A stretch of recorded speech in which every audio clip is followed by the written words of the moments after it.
This is Amária Sweet with HeartMind Expressions, and today we've got some really fun guests. Again, we've got our great friend from Rumors of War 1987 and my son Jacob. And what we're doing today, just because of all the trauma and the stuff that's been going on, decided that with our guides and everything that's kind of been pushed in us different ways, to talk about some trauma release and what's been working for us. I've been really proud of my son because this kid is so smart. He's figured out NLP as a teenager, which is really cool. And let's go ahead and start trauma release. What kind of traumas? There's so many different types of traumas that are going around, especially right now we're noticing with different types of racism. That's generational trauma that continues forward because of, in other words, not letting things go, doing the inner work, or maybe even not forgiving. And I know that we've all done it. I've had times when there's people that are in my life right now, we're still doing this. It happens. It sucks. It's also identifying as the victim. Right. Identifying as the victim or lack of communication and then not coming back to reconcile. Well, a lot of that, the most difficult aspect of like Christianity, for example, is the forgiveness aspect. Right. Same thing with recovery. Addiction recovery is the forgiveness, the admission of wrongdoing, but the letting it go. The choosing to identify as the victim allows the struggle never to end, because you're always identifying yourself as having having been hurt, having been wronged, having been XYZ, instead of accepting the fact that it's not you who had that done to you personally. It was a person in your past, like a past life. Right. It's the same thing as associating more strongly with a past life than a current life. However aware and however however aware and however amazing it might feel to identify with yourself in the past, like your culture in the past, your race in the past, it is not the present, and it does more harm than good. Yeah. Something like with George Floyd, a lot of people have been angry at all of the police, even though it was just the one police officer. And so they've been lashing out at all the police and rioting and stuff. Yep. And I think that's a big deal too, is that people view these things and like, how does it change the world? What is the world you want to make, and how does it change the world that you live in? You're allowing very specific, isolated incidences that the Matrix is creating to totally dominate and take over your mindset and create a world that's totally opposite of what you want to accomplish. Right. If you want to create racial unity and you focus on all the racial hate and all the violence between, like, race violence and stuff like that, then you totally are creating a world where that is the number one separator between mankind, instead of that is the thing that we can accomplish and eradicate and recover from. And I think that's a big point of, like, everything that is right is about recovery, is about healing, is about feeling healed and feeling secure and safe and harmonious. And like, there's a lot of issues with brotherhood. People don't identify as brothers. People don't identify as equals. It's really sad. Even though for the last thousands of recorded years, we've been trying to achieve equality. We've been trying to achieve brotherhood. We've been trying to eradicate racial difference and slavery. Right. And we've waged wars for it. We've radically changed our government system, over hundreds of years of revolutions, because we want to achieve equality. We want to achieve that egalitarian utopia. Yeah. But every day people focus on the difference and the disunity and the hardship of surviving in a mixed culture environment. They're hurting that system. They're hurting that dream more than they are helping it. I think you're seeing that with the manifestation of reality that is the looting, that is burning down streets, the creation of anarchy zones like the CHOP or the Chaz or whatever they're calling it now. but they're not, like, say, focusing on the racial unity of such actions. They're focusing on the destructive, violent crime, the criminality of it, like the crime side of it. Well, even with the rioting is not going to solve it. No. Oh, no. And one of the things that I've learned studying like Ericksonian psychology a little bit on my own, as well as neurolinguistics programming, Joe Dispenza also has some wonderful things and personal experience. When we get into or allow our emotions to negatively affect us in a way that we're so full of just trauma, PTSD, anxiety, depression, anger, all of those negative energies, we actually physically and emotionally lose control. And it's like a toddler throwing a tantrum, kicking and screaming on a floor, when you can actually calm that child down, tell them, you know, reason with them. And if we could just calm ourselves down, come to level, ground, deal with those traumas in different modalities or basically styles of working, depending on how your body is going. Maybe you're more visual, kinesthetic, which is touchy-feely, auditory, the hearing side of it. Some people are more gustatory. That's your taste, sense of taste. Then there's the olfactory, the sense of smell. There's the digital, which is more of a scientific or kind of an aspect like that. A lot of engineers, scientists are kind of, I'm actually really well-rounded, but I've more of a digital type person. I kind of just like level in different ways, but we want to figure out what can we do to ground ourselves in a way and learn how to communicate with those different styles of communication so that we can understand. And one of the best things to do, rather than, well, you know, you always did, would be, how about, you know, the way I'm understanding, or I feel offended when this is going on or this behavior is going on. How come you feel that you need to do that? That hurts me. And vice versa. And yeah, it stings and it hurts to talk about those things, but they do need to be addressed in an adult manner and in a very calm way, so that's the only way that we're going to stop this violence, this fighting, is understanding, is coming into these speaking circles and with understanding and love and saying, you know, we're all hurt. Every single race has been enslaved in one way or another. Every one of them has been sex trafficked. Every one of them have been invaded upon. Every one of them have been murdered. It's not just a black thing. It's not just a white or an indigenous thing or islander or whatever we want to go to. That's the human suffering thing. That's the matrix thing. And I think it's very unique, and one has to really understand that as an individual, as a soul being, you're playing this life as a video game, kind of. You know, you're going through it with the avatar of your body, the Alan Watts thing. Like, this is what you wanted. This is what you chose. And people are seeing, like, people need to ennoble themselves in the face of the suffering. Like you said, the human suffering. Everyone's had this suffering experience. Everyone can ultimately, it's 6 steps away from tragedy.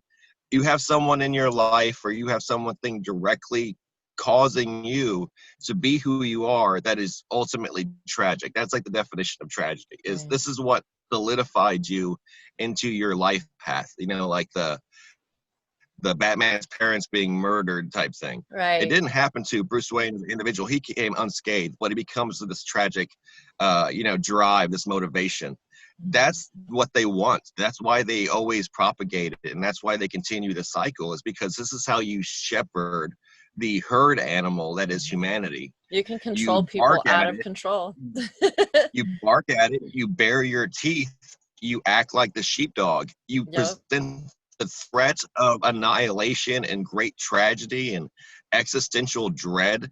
You know, like, no one wants to have, like, everyone wants to achieve their basic needs, and everyone works on this kind of playing field of acquisition and prestige and comfort and luxury. So to, for example, bring up slavery, which is antithetical to the American lifestyle, antithetical to the American dream. Of course there's a revulsion. Of course there's a guilt. Of course there's a shock and a fear and a pain that is undescribable and kind of survives through every generation, because that is an abhorrent practice. We agreed upon that. We emancipated our people. We were very late in the game, and I think that has to be understood. But it's no longer a race thing. It's a class thing.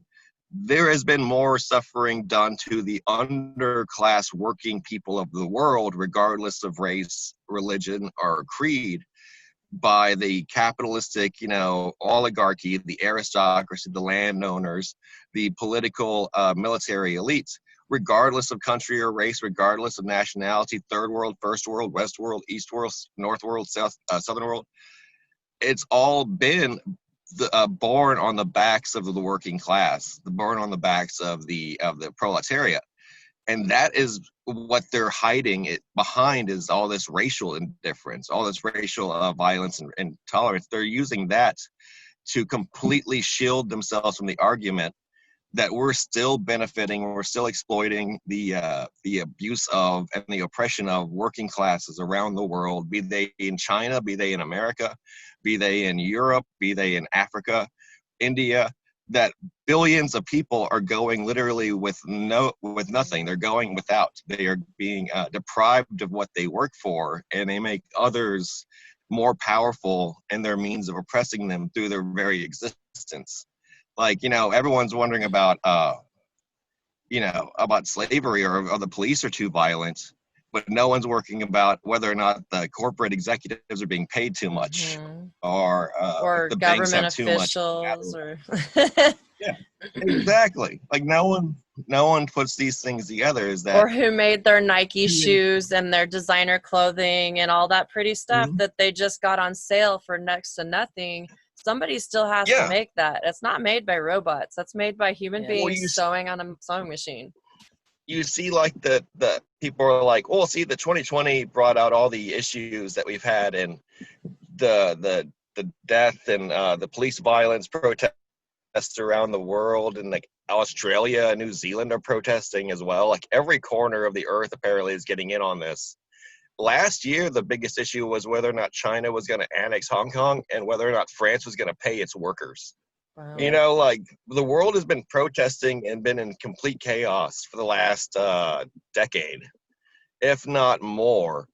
I grew up, matured around 2000, before 2001, and then right at that moment and afterwards. And there were riots every year, demonstrations, political rallies, the Black Antifa thing. This is not new. This is just rebranding. Right. It's rebranding of chaos and dissatisfaction that the American system accepts and breeds, because we are no longer in charge of our employment. We're no longer in charge of our wealth system. We're no longer in charge of how much we're getting paid.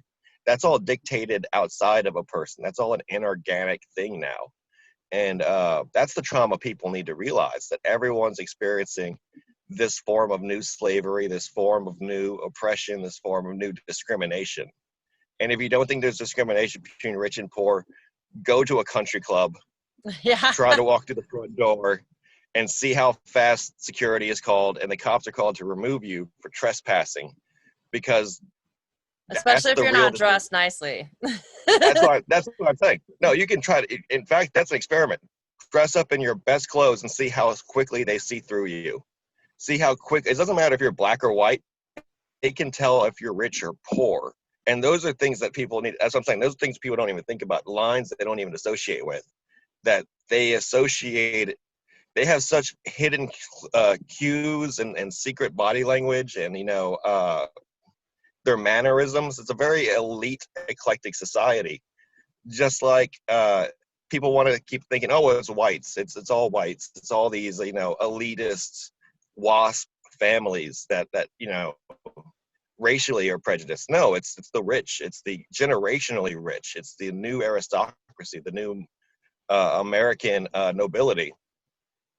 Because, these people have so much wealth compared to the average day person that they might as well be,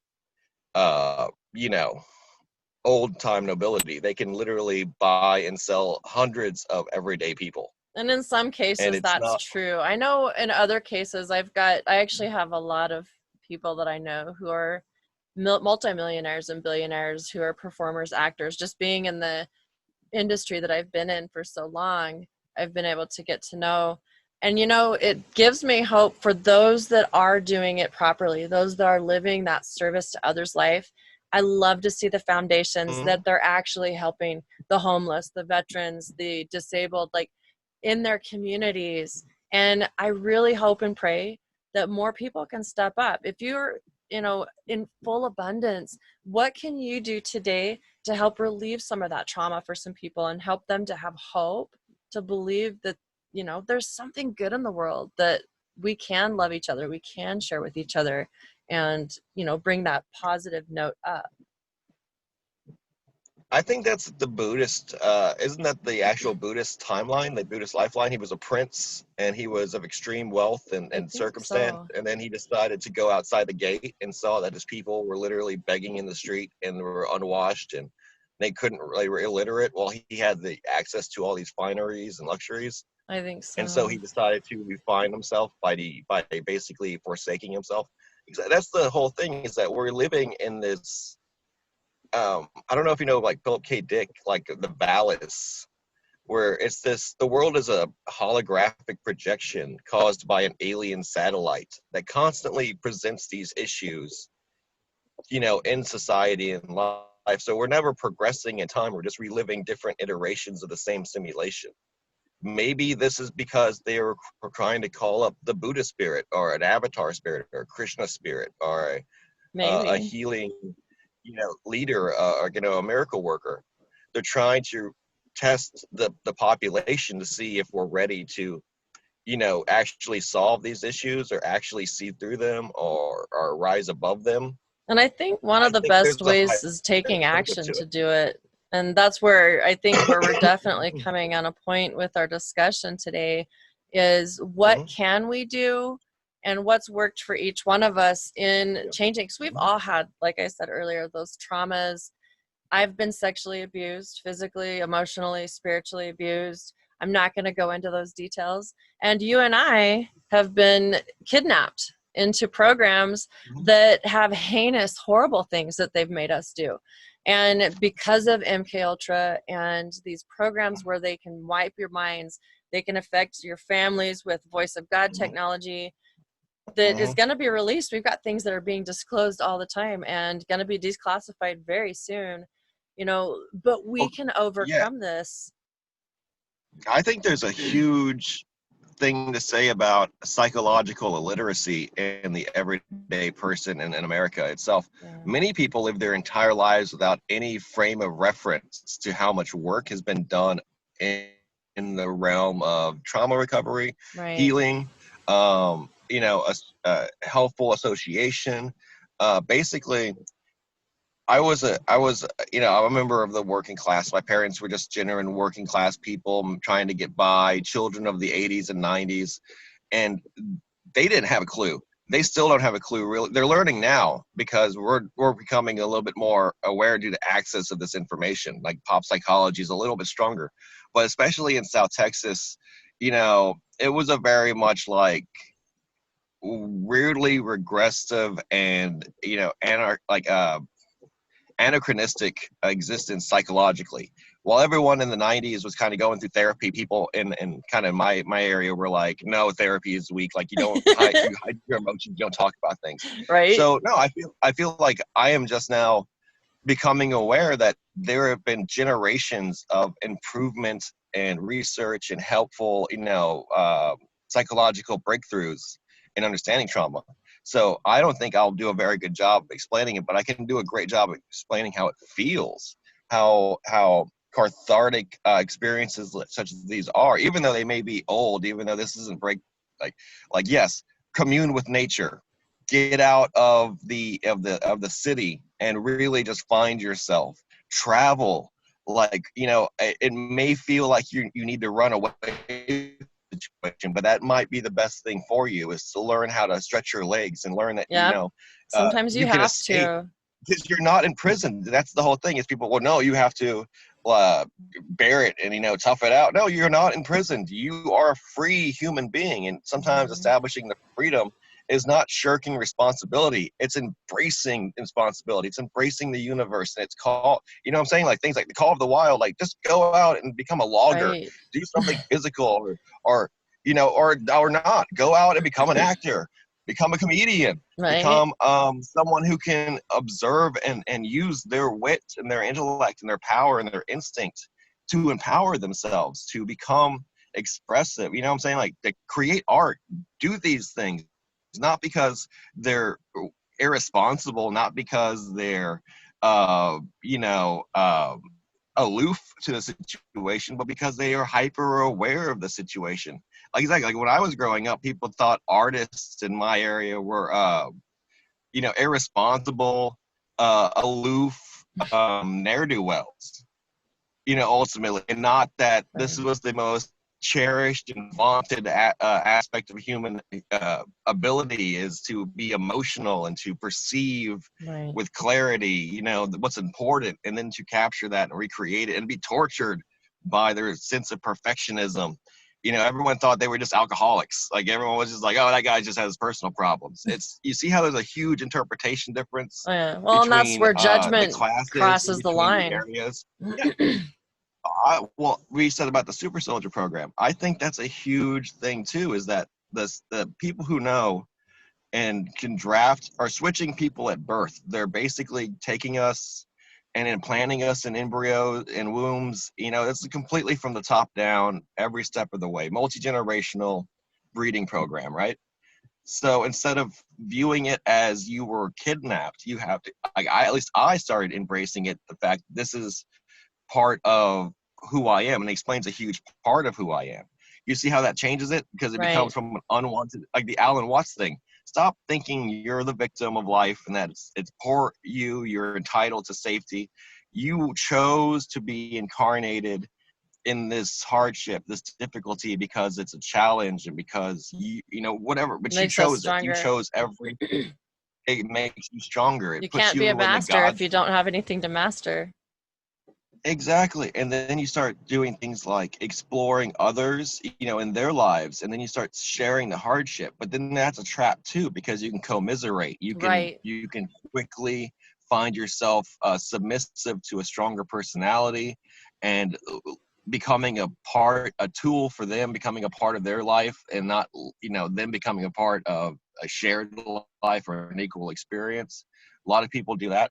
But then you start thinking, well, there's so much inexperience when it comes to interpersonal relationships. Most people spend their entire lives alone, even when they're with people. They are locked up in their head. They are locked up in their fantasies. They're locked up in their delusions.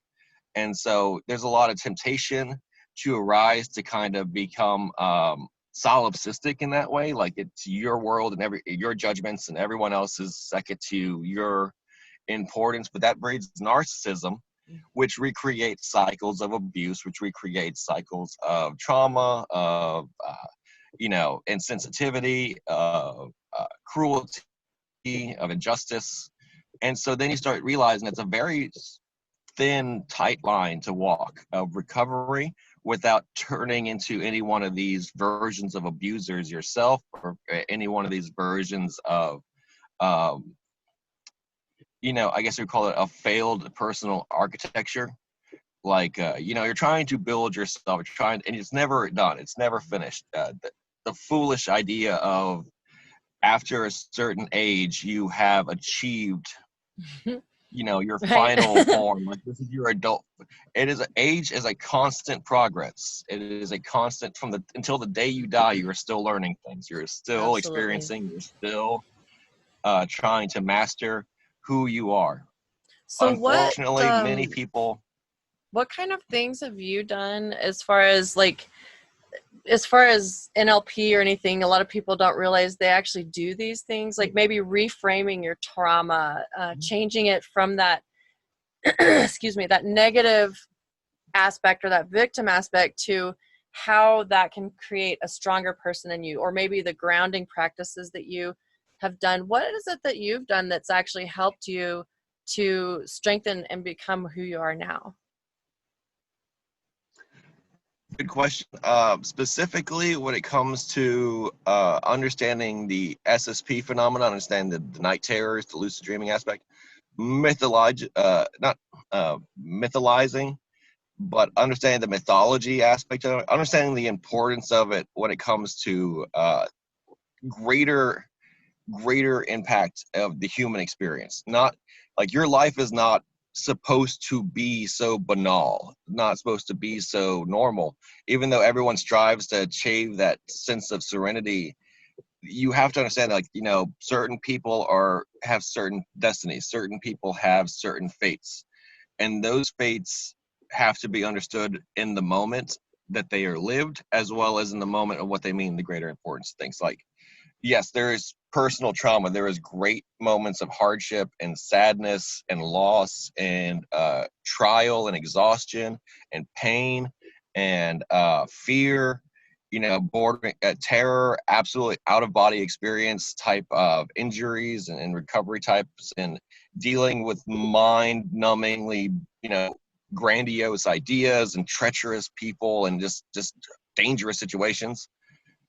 But because those things can be understood as, you know, I'm not trying to compartmentalize it, but because they can be understood and they can be understood as having happened, that is all you really need. I think that's the key. That was the key to me, that this was no longer something that I couldn't explain, but I could explain. And in personal life, it's the same thing too. When great moments of loss and tragedy happen, the one thing that makes it easier to digest is to understand that it's a part of human life. It's a part of the human existence. It's not something that happened only to you, not only to me. It's not something that happened only to me. It's something that happens to people. There are factors for the creation of these things. You know, there is a reason why these things exist, and that you can choose to identify with others, or you can choose to identify with yourself, but understand that you are walking a path, you are walking a journey, you are walking a stage of enlightenment. You're not just a victim. You're not just someone who doesn't have a voice. You have a voice. You have the ability to express yourself and to capture these things. And with treatment, with techniques, hypnotic regression, lucid dreaming, meditation, yoga, uh, hiking in these prolonged all-day hiking events or multiple-day hiking events, including camping, isolating myself from needless distractions, changing my diet, nutrition, you'll start physically unlocking memories the more your cellular body begins to recover. The better you take care of yourself and the better you respect yourself, the more access to the Akashic records, more access to your cellular memory, more access to your muscle memory will occur. Yeah. In fact, I suggest Googling how light work affects veterans, and it's incredible. Like, that whole experience really helped me out. Is when I left the United States Navy, when I left the service, I had already done yoga for about 4 years before I joined. I started in 2005, and I kind of joined around 2010. So I'd done about 5 years of yoga off and on, but I was really good at it. I was really intense into it, like during my college years. So after getting out, I did it again. I started doing it again. I found I couldn't do it again. My body had physically changed so much due to the different types of exercise. And that's when I realized the types of fitness you engage in are important to your ability to understand your emotions, to understand your psychology.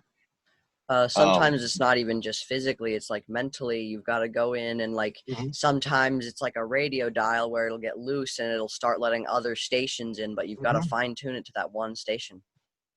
That's a really good point. I suggest it's like exploration. And if you consider the mind a palace, you know, sometimes it might, like, some doors are locked. Sometimes doors are hidden behind puzzles and things like that. But you start having to approach even remembering as a quest, even remembering as an adventure, because you're trying, like you said, you're trying to access these things which are hypnotically blocked. They're blocked by screen memories. They're blocked by trauma. Specifically, if you want to talk about trauma, the thing is not to start abusing substances which alleviate the memories, but to embrace sobriety in respects to engaging and living out these things. And the way I always view it is like, if you had a treasure and a treasurable memory of a really great experience, and you didn't want someone to remember that, and you were like Inception, you could go in someone's mind and rework dreams and hide memories, you would disguise it as the worst thing you could possibly create in that person's life, because that person would instinctively avoid it and then use that to debilitate their own life, not having access to this memory due to voluntary rejection of it. Yeah. But that's how they do it. That people don't understand is, they're like, how do they wipe memories? How do they wipe the experience from you? They don't. They put a screen memory up, typically of childhood abuse, and and then it's you a forget false it on memory. your own. And then you exactly. And if you try to remember it, you'll hit this screen memory, and then you'll be like, well, I got to work out this trauma. But in reality, the trauma is an illusion. The trauma is literally what someone else wants you to do. It's what they're trying to manipulate you into doing, is addressing trauma that really ultimately doesn't exist. I think, I'm not trying to say there is a lot of false victimhood around, but you'd be surprised how much energy and how many people are obsessed with traumatic experiences that are completely only their interpretation of events. Well, and when you get that adrenaline rush, it's really addicting too, and that's another form of a drug. Exactly. Exactly. The creation of the matrix around you. You are the world you project. Like, this is the Rumi thing. This is like, you are what the light you see, and the light that you cast type thing. This is what illuminates the world around you. I think it's better to go early in life, addressing trauma, addressing the stress. You'll be ostracized for it. You'll be very unpopular for it, but you'll have more of your life to experience having forgiven yourself and having addressed trauma, so that you hopefully won't be traumatized by other people's trauma. And I think that's ultimately the best thing to do about it, regardless of the nature or regardless of the specifics regarding personal experience and personal understanding and personal objectivity. But you really have to not master it, but you have to come to peace with it. You have to come to peace with the shadow. Yeah. And the shadow of all reality. If you had like a lamp and you had a bunch of different colored bulbs and a white lampshade, and you wanted to cast a certain glow, some people aren't willing to look for the right bulb, and they'll just throw some in, but other people are willing to look for the right bulb. Exactly. Really? Exactly. It's, you have to I guess you call it, you have to change. And just be simple as that. You have to change. And that's a big fear in people, is to change, because they only know themselves. Right. But they know themselves created through these experiences. And that's the thing. Like, have you ever watched Hoarders, or have you I've seen a couple shows. Hoarding? The whole thing is, these people are extreme PTSD. Yeah. Extreme PTSD. And you're like, wow, that's the matrix right there in a nutshell, is that the matrix needs you to exist. So it'll hurt you so badly that you can't possibly exist without it. Like, there is no ability to change from someone who's hurt. They're always going just to be hurt. Well, and that change is, like Dispenza talks about, actually creating a totally new personality or a new persona. Exactly. I believe we talked about that last time, that you had that experience of letting go of personas, of letting personas evolve naturally, but experience maturation and ultimately mortality. Ultimately understand that former identities are transitory. You can have hundreds of former identities, because that's the nature of identities, is that they eventually pass. They eventually become obsolete or inadequate to deal with current situations. And the hurt, the traumatized you, the you that allowed the trauma to happen, the you that survived the trauma, and the you that recovered the trauma, are all different people, but none of them are more important than the other, but they are different evolutions of the same person. It's the metamorphosis of that person. And the further that person can distance themselves from those personas, the healthier that person will be. And I think I want to say appear, because I'm from the school of thought that, yes, what makes you human is your connection to pain and your vulnerability, your fragility. your ability to kind of feel, your ability to feel emotions, to feel anything. And generally feeling is entirely painful. That's the idea, is that sensation, even pleasurable sensation, is just the different translations of pain, stress, pressure, contact. But that is, your feeling of being alive.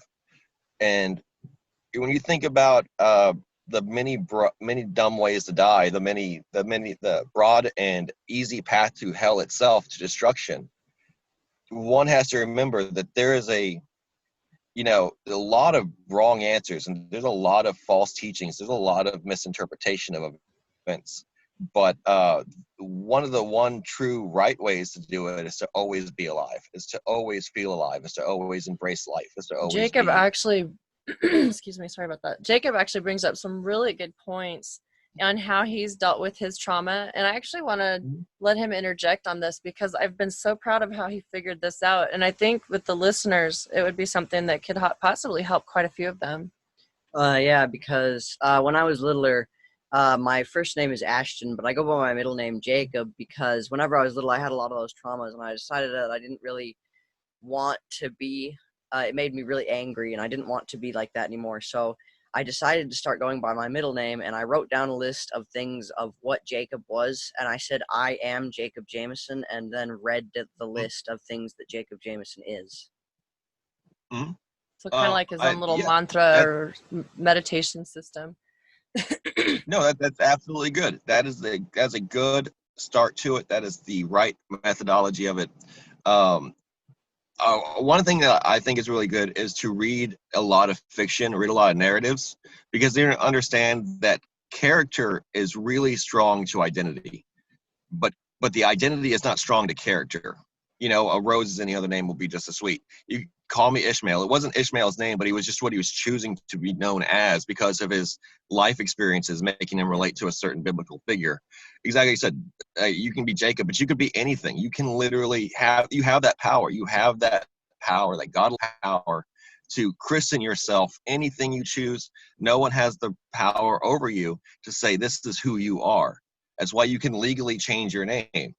It's just a just thing to do, is to be able to say, no, I control who I am, and I can make this the documentary evidence, the documentary proof. I can put this on my headstone if I choose to be. I can put this on a birth certificate if I choose to be. I know we are named because we don't have that power as infants, which is, our first stage is powerlessness. Our first stage is that original trauma. That's why people cry when they come out of the womb. But life, maturity, adulthood should be no longer the reaction just to cry and feel pain, but to embrace it and to control it and then change. I don't want to say it's not running from it. Exactly. That's the same thing as my childhood psychology saying it's running from it. It's not choosing responsibility. But yeah, I read a lot of comic books when I was a kid, but I chose the darker, more adult ones, which have become super popular now that the movies came out. But this was in the early 2000s. Hellboy is all about choosing your destiny, having power over who you are, because he is literally a demon from hell came to start the apocalypse. But he's good. He feels he is good because he was raised by good, loving people. And so he's trying to shirk his destiny the entire time. But he doesn't change his name because he doesn't feel like he can. He's ultimately very impotent and powerless when it comes to this journey, because that's why it lasts so long. But it's the long, dark journey of the soul. And in one issue of it, the Fae folk, he's tormented by his destiny to be this great destructive power, and they're like, well, that's not your name. And he's like, what do you mean? That's my name. And they're like, if it's not who you are, that's not your name. And so you have to understand that this is an ancient, beyond trans-species, beyond humanity. This is the realm of the gods and the ancients and the spirit folk, is the ability to master identity, master the self, due to naming, due to the pronunciation of identity. I'm saying? This is really the realm of gods. The release of trauma, the ability to understand your psychology, is the realm of gods, is the realm of the personified gods of ancient Greece, of ancient Egypt. The ability to deal and to handle with one's emotions and with one's self. That is That is literally walking as God on earth, is to be able to, touch the spirit, touch that spirituality. Yeah. That's the definition of spirituality. People don't understand that they think spirituality is a bunch of experiences of transcendental bliss. No, it's a lot of understanding trauma and dealing with trauma and explaining it away. Not explaining it away, but providing cures for it or providing explanations of it. Just like a priest having listened to confessional. It's constantly people feeling trauma and having to release it. And if you were stuck on a cliff, there's like some people that would try and climb the cliff by themselves, and they would slip, and they wouldn't try anymore because they had slipped. Some people would make it the first time. Some people, they go up, and then they slip, and then they try again. And then there's some people that don't want to try, and they cling to the cliff face. And then there's others that call on others then they want the others to lift them up, but the others aren't like strong enough to lift them up by themselves. I think we were going to talk about sacred music today, and I had something prepared. I had something written down, and it was, okay, so music is really helpful to release that trauma, to release emotional experiences, but also to recapture them and re-feel them, right? Relive them. But each type of music, each type of genre of music can be used to achieve a different type of harmonic, a different type of physical experience.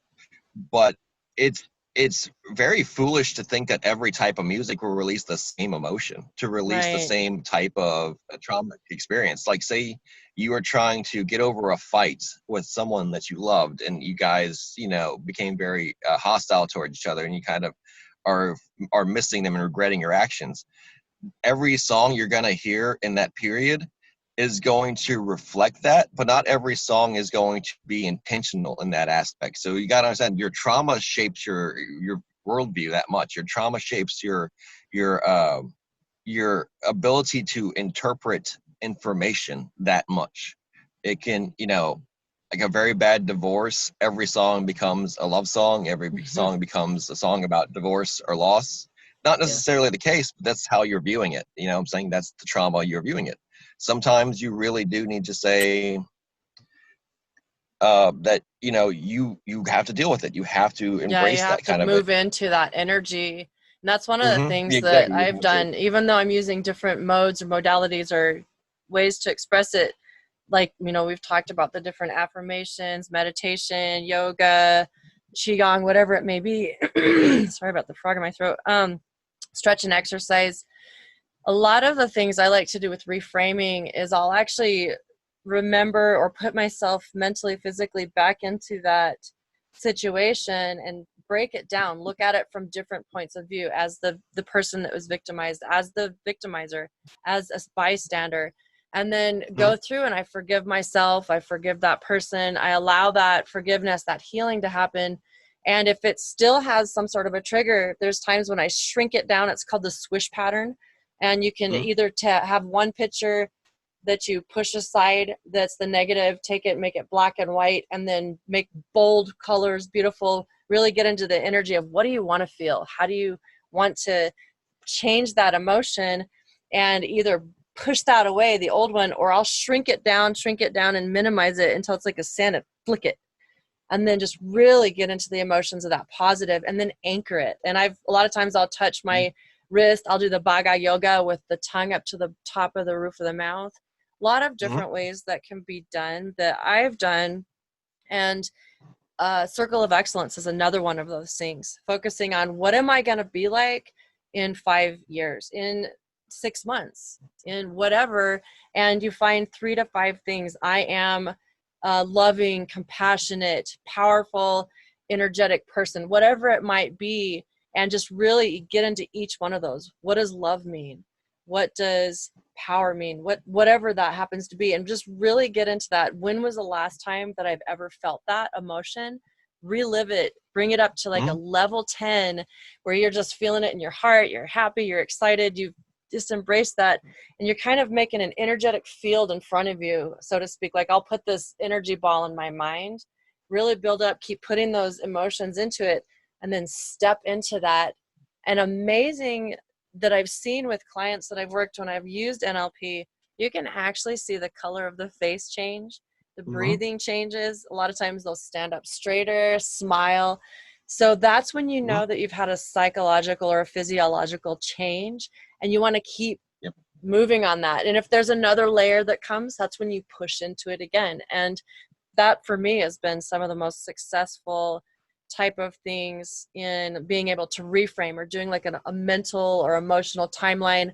And I strive to incorporate that in my meditation practice that I'm actually recording now for the public, since there's been so many requests on what I've done. And so I'm actually going to be doing a meditation that will be accompanying this circle of discussion that incorporates a lot of that on what we can do to trauma release, different things you can do on your inner thoughts, and go on and reflect on how can you take that yucky feeling and turn it into, you know what, this is what I want to feel instead. It's like with the cliff, like whenever some people slip, then they'll realize, that wasn't the right foothold, so they'll look for a better foothold. There you go. Absolutely. Well, the cliff metaphor is really neat. Did you pick that up from like a Zen Taoist type, like a Cohen? That's just how he thinks. You should look into Zen Taoism. Zen Taoism is very much an alternative to Buddhism, but it's very much in that same idea of koans, of questions or riddles without any answer, or quandaries without any right answer, right or wrong answer. They're experiential tests but yeah, there's a metaphor they have. There's a fable, a parable, where a man is running from a tiger and he jumps off a cliff, but he lands on a ledge, and on the ledge there's a strawberry growing. And so above him there's a tiger coming down to eat him, and his only choice is to fall to his death. But he picks the strawberry and he eats it, and he's appreciative of how sweet it is. Like that's the kind of idea of mortality and having to stop, living and really in the smell moment. the roses. Absolutely. Living in the moment. And the moment is very finite, but that's the kind of, it says so much with saying so little. But like you said, that's the kind of thing that when you talk about light work, when you talk about trauma, when you're dealing with it personally, it's much easier to embrace sadness, embrace hardship. But when you're trying to help others, it becomes way more, because you have a burden on yourself that you don't want to cause them so much duress and distress. You don't want them to break them, basically, in their efforts of pursuing truth. But sometimes that's what you need. That's, like you said, you have to embrace it. You have to step into it to learn to let it go, or to learn how to hold it. You may not want to ride this beast that you call your subconscious, because you're afraid it's going to turn on you and rend you and stamp you out.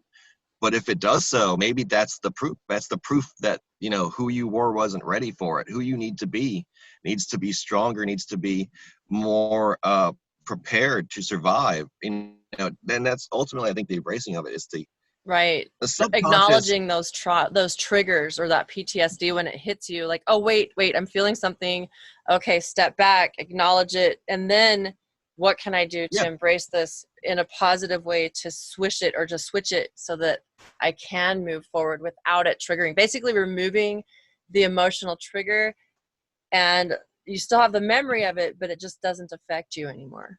It's like the subconscious is the sea. The subconscious is a great ocean. And if you are afraid of it, then you'll never understand it for what it really is. And it's not an intentionally harmful or personified cruelty.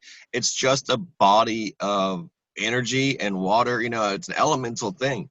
And if you say, for example, survive being shipwrecked or lost in a storm, or see the true strength of it, you might have this very dark and pained and traumatized understanding of it. There's nothing scarier than the ocean when you really think about it. There's nothing better than the ocean when you think about it. Right. There's nothing greater. I'm very oceanic, more bountiful. It can be however you see it and however you feel it. Yeah, it has the potential for both, and it's ultimately essential for the world, and it's the majority of the world. Like 70% of the world is water. 95% of the human being is the subconscious. 95% of the human being is that well of emotion, that library of experience. And so if you smell smoke, if you start seeing that this ocean is becoming turbulent, maybe it's like that's the idea. You got to write it out. You got to prepare for it, because you can't deny it. You can't ignore it. You can't be like, oh, today I'm not going to have emotional responses to things. It's not going to happen. Nope, you have to release it. You have to really, you have to release it at the time, because you have no control. It is going to come out one way or the other. It's going to either be an anger outburst, or you're going to work on that inner work. You're going to do that inner work and take care of that dark You have night. to respect nature. You have to respect nature. Nature has no respect for you. Yeah. And you are nature. You are nature. I like how you use the beach, because when you think about it, there's the two different types of people at the beach. Like me and my friend, whenever we were younger, we went to the beach once and we built a sandcastle, and the sandcastle got washed away while we were eating lunch. And I thought, okay, well, there are parts of that I didn't like. We can rebuild it better. And my friend thought, oh no, we're going to have to restart. And there's the two different people were there. There's the people who are like, oh no, I'm going to have to do this all over again. And then there's the other people who are like, okay, I can do that better. Mm-hmm. Exactly. I was kind of one of the people who tried to do everything over again, to be honest. Personally, I had a really bad divorce. The woman I loved, basically, during my time with the Navy, we had the same cliche military divorce. I wasn't there enough spending time. She had found her other interests. But ultimately, we were just very different people. And, I had a really bad divorce, but I tried for about the next 5 years to completely recreate the situation, to recreate exactly what I had lost. And this is something that I only recently discovered. I was much more awake to the SSP and to my experiences that way, and the paranormal and light work, but I wasn't even able to see what I was doing. This is how it kind of works, is because your identity is so tied up to how you feel and how you experience things, that I was becoming one of those people who is so guided by loss and so guided by trauma that it becomes the wind in their sails. It becomes the motivation for everything they do. And it becomes one of those things that is super unhealthy. It becomes one of those things that's impossible to maintain, but it's absolutely both a cry for help and at the same time the seeds of its own destruction. Oh yeah. Because I'm not trying to make peace with the moment. I'm trying to recreate the past. And every action I do and every mentality I have, you become stuck in a moment. And I think it's weird, because when I was growing up as a 90s kid, an early 2000s kid, we kind of made fun of people lost in the 80s, people stuck in the 80s, like the Stacy's mom type thing, but it's not that long ago. But people were like, oh, that guy peaked in 1988. He's still driving the Trans Am. He's still dressing like in his varsity jacket. His mullet on. Yeah, he's got his mullet on. That was becoming me. That was becoming me, being like, I'm stuck in 2009. Exactly, no, I'm not moving past 2009. And I realized that. I was like, that is so unhealthy and so unattractive in the light of it, as an objective stance. You don't want to be that. But it's so painful when you have a breakup or a divorce like that, because that's the whole thing. When you've bonded people guided with someone, by trauma. Yeah. People guided by trauma, people controlled by trauma, people controlled by loss, people controlled by hurt, people afraid to live and afraid to move. And you're like, it becomes so clear to you, but only after you kind of fall into it. You have to really get yourself mired into it, hit rock bottom almost, to be able to look up and be like, oh, this is what it's like to fall down. This is what it's like to this is the ramifications, this is the consequence of this action, of ignoring your emotions, of ignoring your soul, of ignoring your spirituality, of ignoring your own right to grow and to live and to progress. And I had a really bad experience with sorry, go on. And with the sandcastle, you can't just build one wall. You can't stay focused and ignore the rest of the castle. You have to build all of it in order for it to be complete. It's a holistic thing. Similar to creating that self-acceptance, that self-love, and that reframer, that swish that I was talking about, circle of excellence as well, finding the positivity, or what can you do to create that self-love? That was hell on earth to go through, but look at how much stronger I've become. Look at how much compassion I have for others, or how much more I'm sitting back and I'm saying, you know what? For me, I've had 2 divorces, and they were both traumatizing in their own way. And on both sides, there were people that decided to go one side or the other and agree with or disagree with either person. But in coming to know myself and loving myself, and I'm open to, I've dated a few guys, and I've since then, and I've been kind of getting to know people. It's amazing that making boundaries with yourself because you love yourself and not allowing people to overstep those boundaries really helps with that communication. So even though there's guys that I've really liked and I might be like, oh, I really want to hang out with that person, but if I do that all the time, then what's that going to do to that relationship?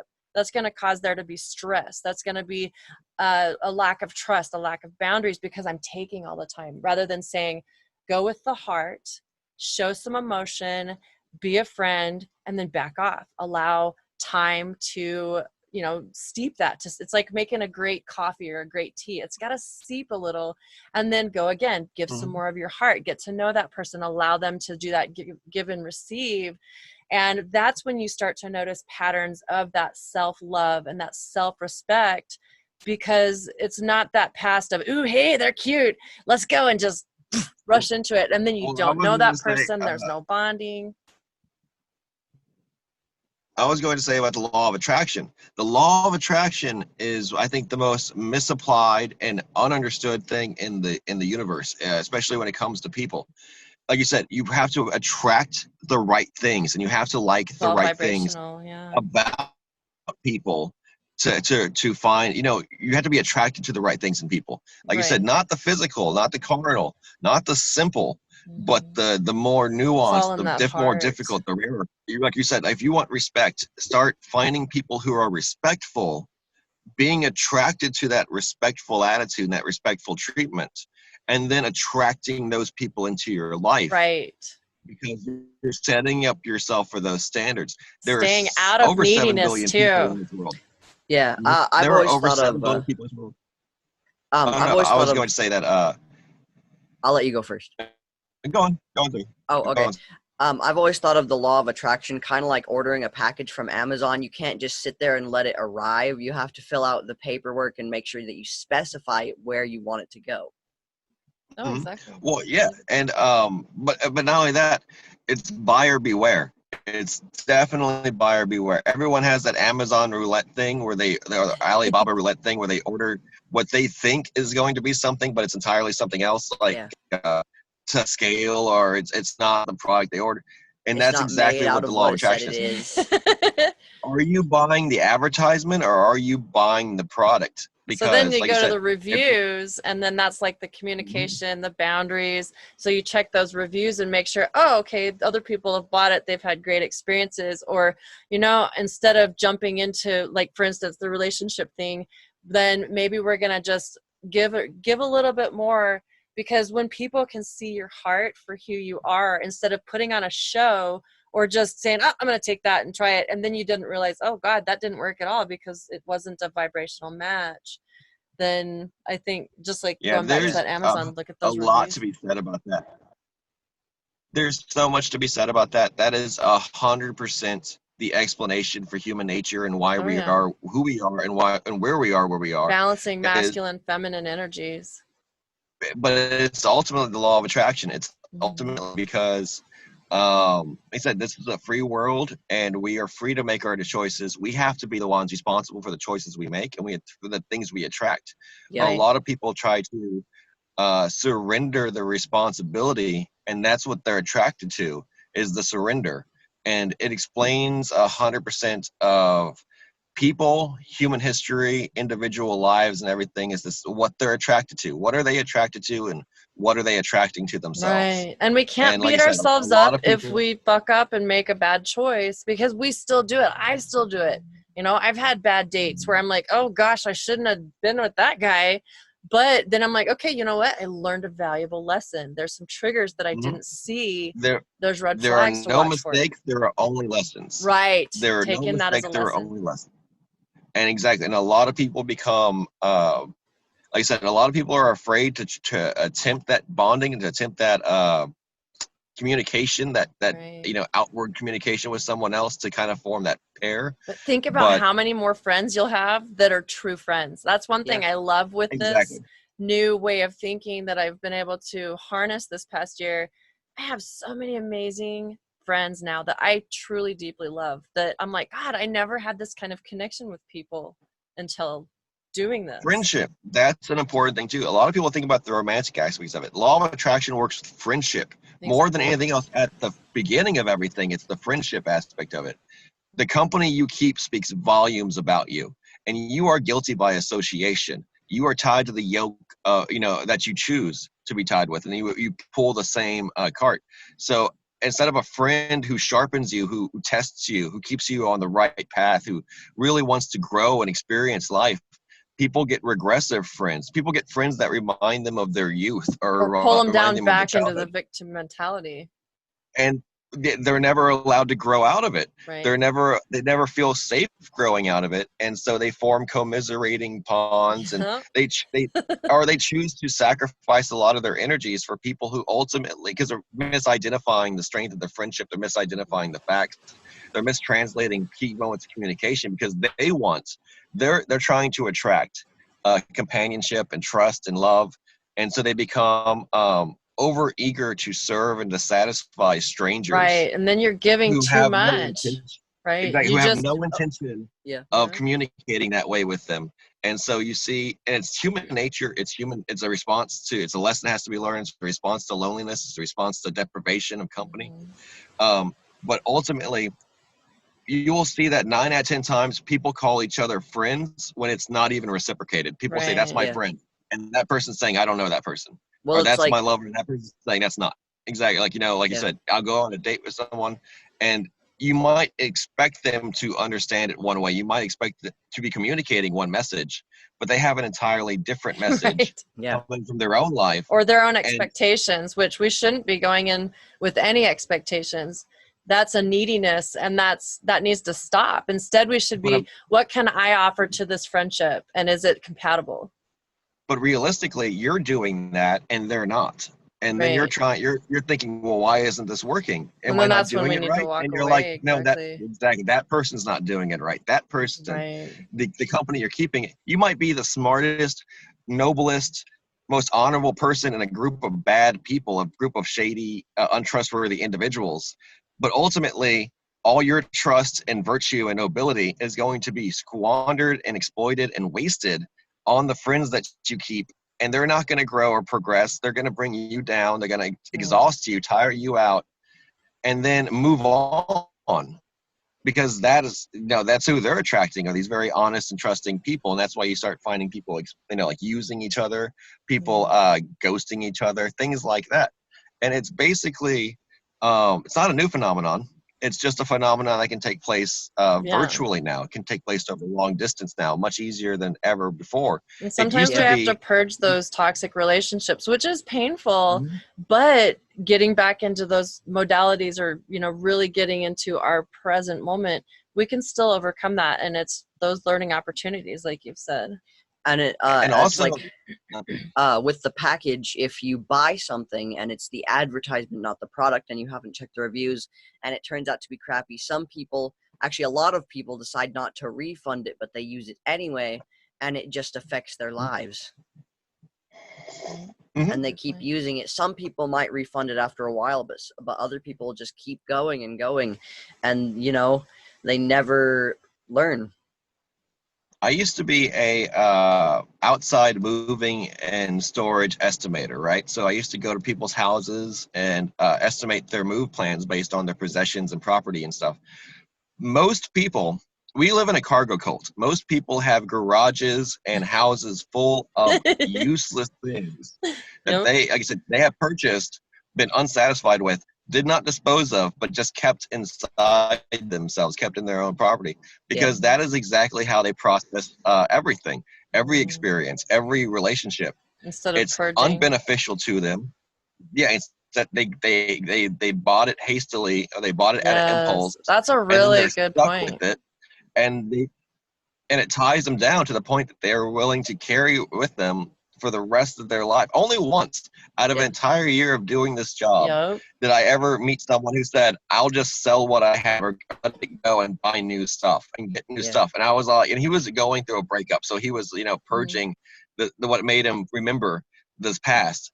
And only one person ever said that, like, I'll just get new stuff. Yeah. Everyone is defined by their stuff. Everyone's defined by their mistake. Everyone's defined by these experiences, good or bad. right or wrong. They are so, their identity is so locked into place. That matrix has so much control over them. Like I talked about hoarders before, like they become, that's their emotions. They have bad relationships. They don't get rid of them. They don't expunge them. They just throw them in the storage unit somewhere, and they're just. And it's weird that they don't get, like, because if they don't get a refund, then they don't get their money back, and they can't get, you know, something that might be better. Which is basically that inner healing and purging. Your refund would be regaining your light, regaining your confidence, regaining that self-love, whatever it may be, that forgiveness, repentance cycle, whatever people want to call it, really makes a difference. I think it's odd that that everything is a manifestation of the eternal truth. Relationships are a manifestation of the eternal truth. So is the idea of possession. So is the idea of economy. We definitely have to understand that the generations that preceded us, preceded both, like everyone present here, even though we're 15 years apart, I can safely assume we're around 15 years apart age-wise, each of us. The people who came generations before us had such irresponsible and a sense of growth and prosperity. They thought they could buy a car every year. Like they thought that was going to be economically normal, and that was just how economy was ran. Is that you got new and better things. So that's the idea of divorce, the idea of frivolous dating, social dating. Well, I mean, like, think about it. It was in the 50s and 60s that relationships really stopped mattering to people, because the idea was, well, if it doesn't work out, I'll just date someone else, or I'll just find someone else. There's always another fish in the sea. There's always of doing it a place to start properly the first time and building that, you know, relationship of trust and bond, and deepening that heartfelt connection in who you really are with your boundaries. When I was little, my dad used to take me to fast food restaurants a lot, and I'd always get the exact same thing every time because I wasn't willing to try the other food, and so I didn't know what I would like the most.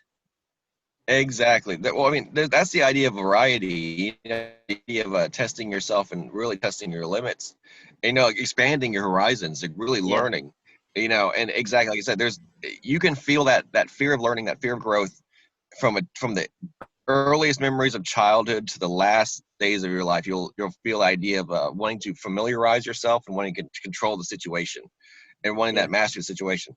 But what I think is important, like I said, that could have been your favorite food and you were very safe, but there was no way for you to know. There was no context in it. So you do have to experience that hurt. You do have to experience that change. You have to experience that variety of experience.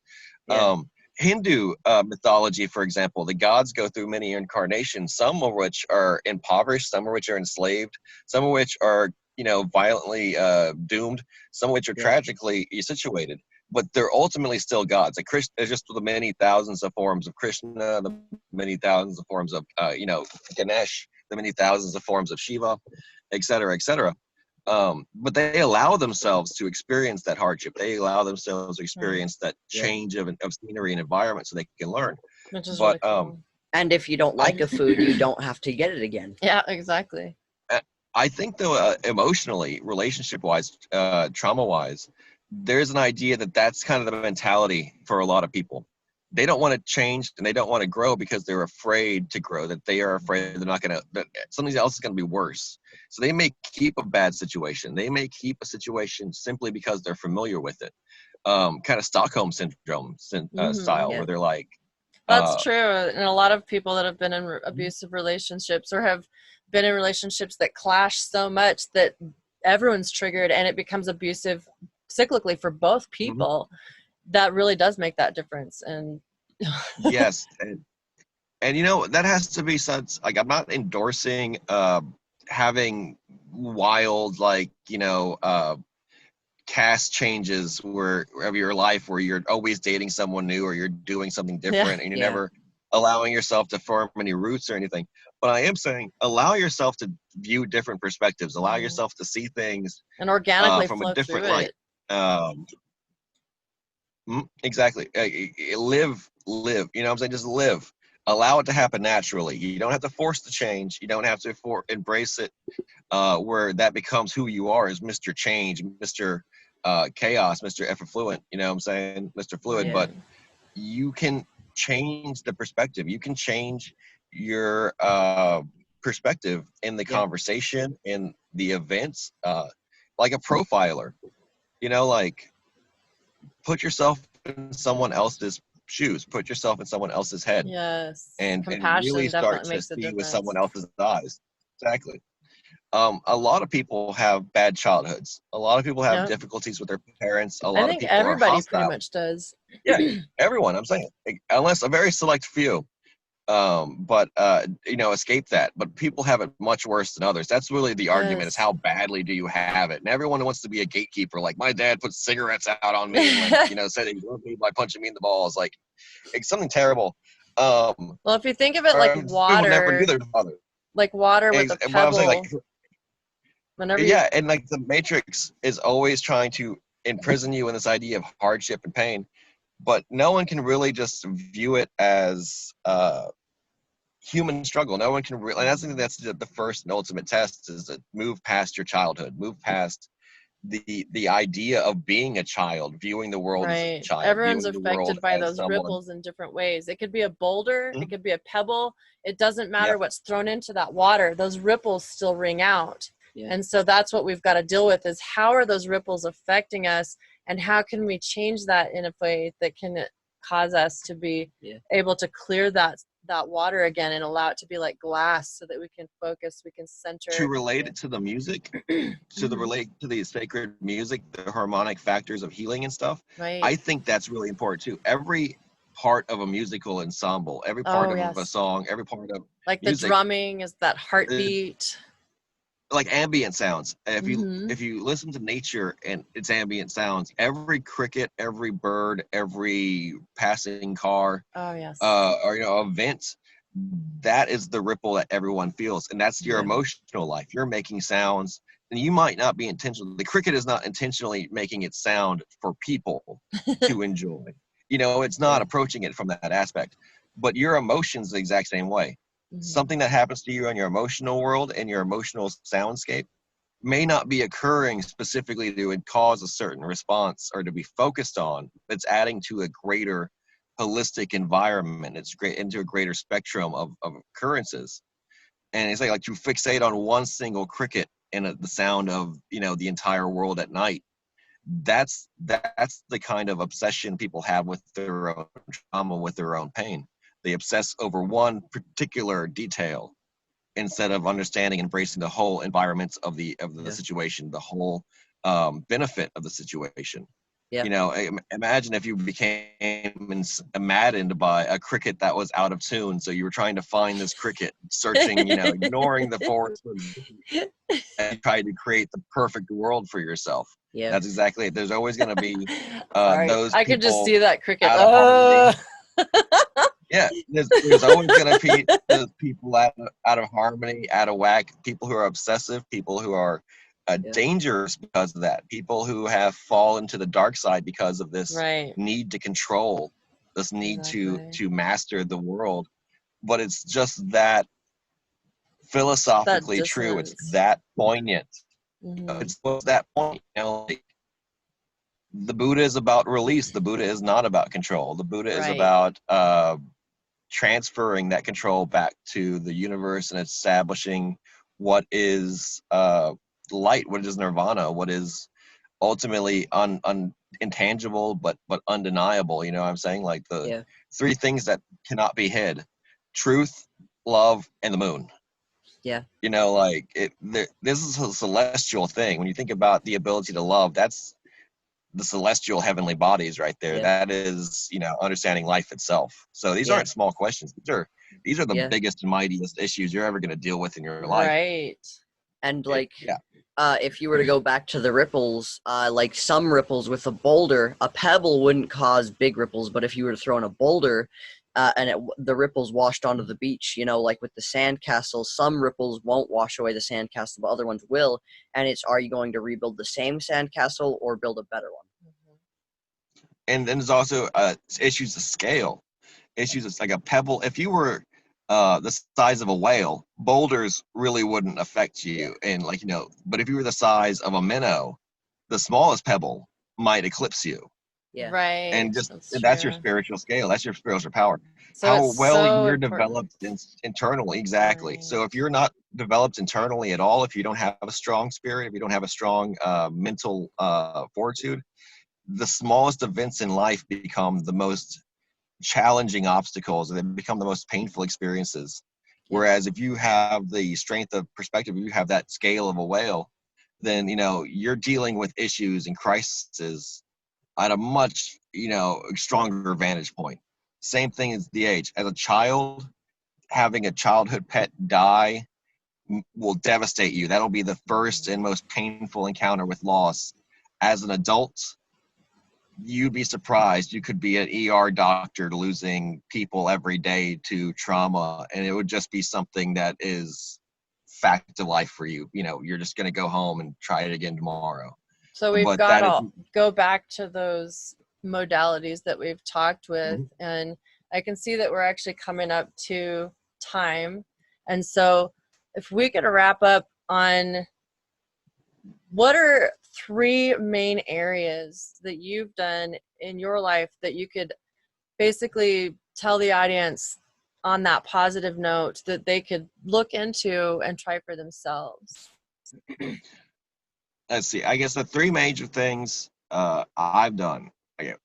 1, embrace art, embrace music, embrace any kind of creative endeavor, film, especially film. That is your first and easiest way to understand what triggers you and to get that out of you, to really start embracing it. Because if you can't remember it, or if it's something subconscious or something regressed or repressed, watching movies will trigger you. That'll bring it right out to the surface, and you'll be surprised. It might not be the most obvious, it might not be the most everyday, but I was watching Neon Genesis Evangelion, and during the end, I was crying my eyes out, and I was having these full out-of-body experiences due to the ideas of the SSP coming out through this cartoon, this cartoon for adults. So for you, that real visual stimulation is something that really gets to you. So a lot of people that would be visually inclined, that's really awesome suggestions. But also music, you can, or the any auditory kind of art really brings it out.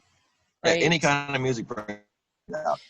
The second, I would say lucid dreaming, mastering astral travel, lucid dreaming, remote viewing, really embracing that as a reality. If you doubt it, if you're a skeptic, read the military paperwork on it. This is a fact. This is an actual occurrence. And it is trainable. So those of you that want to learn how, look into it. It's really cool, actually. I love to listen. With dreams, sometimes your triggers will come out in dreams, and so make sure you're paying attention to your dreams. And that's that lucid part, is when you're actually stepping in and approaching those people and say, hey, why are you here? Exactly. Keep a dream journal. Start writing things down. Start treating yourself with respect enough to record these things, not just be like, oh, what a silly chronic dream I'm having. Aren't I wacky and absurd? No, like you're trying to communicate with yourself. You're trying to communicate with the astral. You have astral entities trying to communicate with you. The astral realm is the most important realm. That is the realm you really need to start exploring. Not so much your physical realm, not so much this quote unquote real world. Start communicating through dreams. Start communicating through psychology. Read about psychology. Read about dream theory. Read about the archetypes, Jungian archetypes. Really start doing this work yourself. And I'd say the third, research. Just constantly approaching life. I was going to say exercise but I think a lot of people are already doing that. Even researching why you exercise and what it affects, like yoga. Don't just do yoga. Just don't go to the class and do it glibly. Research the Kundalini spirit. Research the mantras. Research the be brave enough to look into Tantra. Some people think, oh God, what is that about? But really, it's the being able to be sexually confident and grounded within yourself. So that exactly. If you partner into that. And whatever you're doing, research it. Research. Because there's greater importance to the things you're doing daily, because they've kind of robbed you of that importance by making you very glib and just accepting and consuming. Like you said, if it's sex, if you're thinking about sex, if you're thinking about love and romance, read about romance. Read about the evolution of the mating procedure. Read about the hetero feminine hetero-masculine, feminine binaries of that, the spiritual importance. Exactly. Read about the tantra of it. And If a it's lot of about, people, will spend all day on the internet, but they're not researching. They're just looking at exactly. Facebook or Instagram Right. when they could be going on Google and looking these things up. Exactly. This is the last step's kind of the hardest because it's the most It's your discipline take heavy. action step. Exactly. That's your most discipline heavy. If you like certain things, research why they exist. Research the history of them. Start allowing that to be the rabbit hole you pursue, not just the rabbit holes that are, exciting or enthralling. Like for anything, start researching the reality of it. Start researching the human element of it. Starts researching the like I said, use your research in psychology and archetypes and lucid dreaming to understand why this exists, because it's like I said, everything is a personification of the matrix. Everything is a personification of good and evil. Everything is light and dark. Everything is this, like I said, when people start finding like the Masonic connections and things, and you're like, oh, baseball is a Masonic initiation ritual that they're playing, and you're like, holy shit, sports is a Masonic initiation ritual. Sports was invented by Babylonians and Romans. Oh my God, this is a system of, that's exactly what I'm saying. Just don't be like, I like baseball, I'm just going to watch baseball. You research things, research about the factors behind these things, research the story behind it, the human element. I started going to church, but then I stopped going to church once I started realizing most people are just there because it's a tradition. They don't understand even the religion or the theocracy of it. They don't understand the theology of it.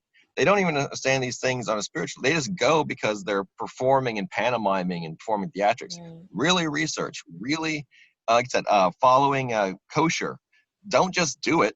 Research it. Research why. Understand Research the history behind it. Understand it. Exactly. People will just think, oh, I need to start doing yoga because it's healthy. But they have no history of it. They have no reference They of don't it, know no what knowledge that of it. nasal fire breathing is doing in oxygenating and creating nitric oxide for the blood and actually healing the body, which is really amazing, the actual studies that's been done on it. Yeah, like nature is a language. As Morris Day saying, nature is a language. Can't you read? And it's because exactly like the idea is that I know it's so weird to consider it like from an outsider perspective. Because to me, it's really interesting. To me, it's really engaging, and it like lights my fire and it makes me feel alive.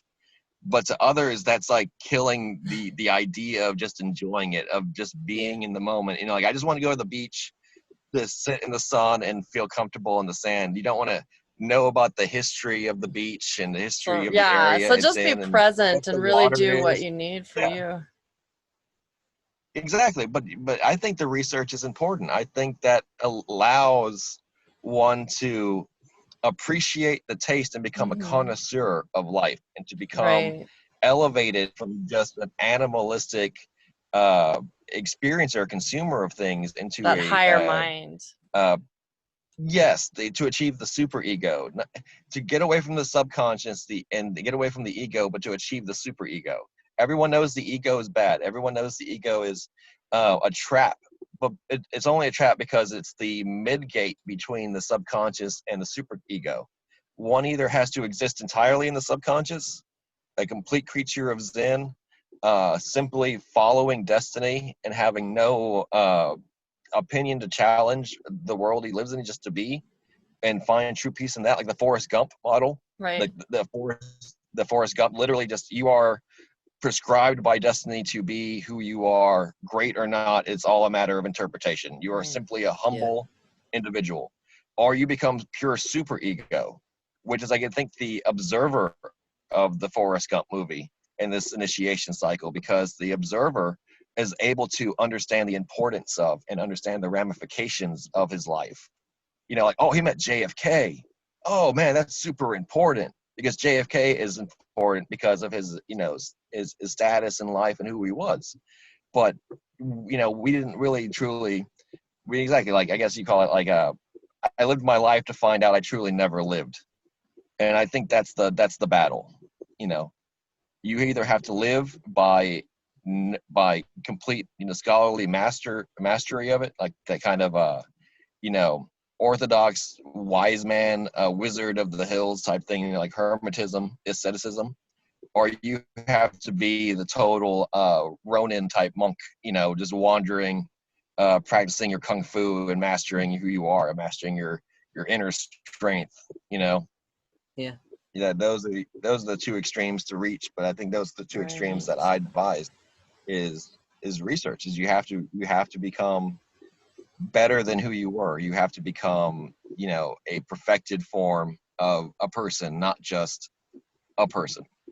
Exactly. We've had some awesome points here during this discussion on this 2-part series, which I really think has been great. And for listeners of C4OC Radio and Revelation Radio 2, any of y'all that have any questions, any comments, suggestions, please reach out to Cap Stevo, to Denny Ray, and voice those. We would love to talk with you guys. And these are some great tips. There's other great tips you can look up. Do the research, like what Rumors of War is talking about, because it's so amazing what we can do in our healing. And I am excited to see what we can all do in our journeys in more understanding with each other, to bring a higher intelligence to our planet, a higher level of love and understanding, to where we can come together in communities and accept one another despite of our color, religion, belief systems, so that we can create stronger bounds of trust and love with one another. So this is Amária Sweet. I'm with my son again, Jacob, as well as Rumors of War. Thank you so much for listening, and we will see you guys.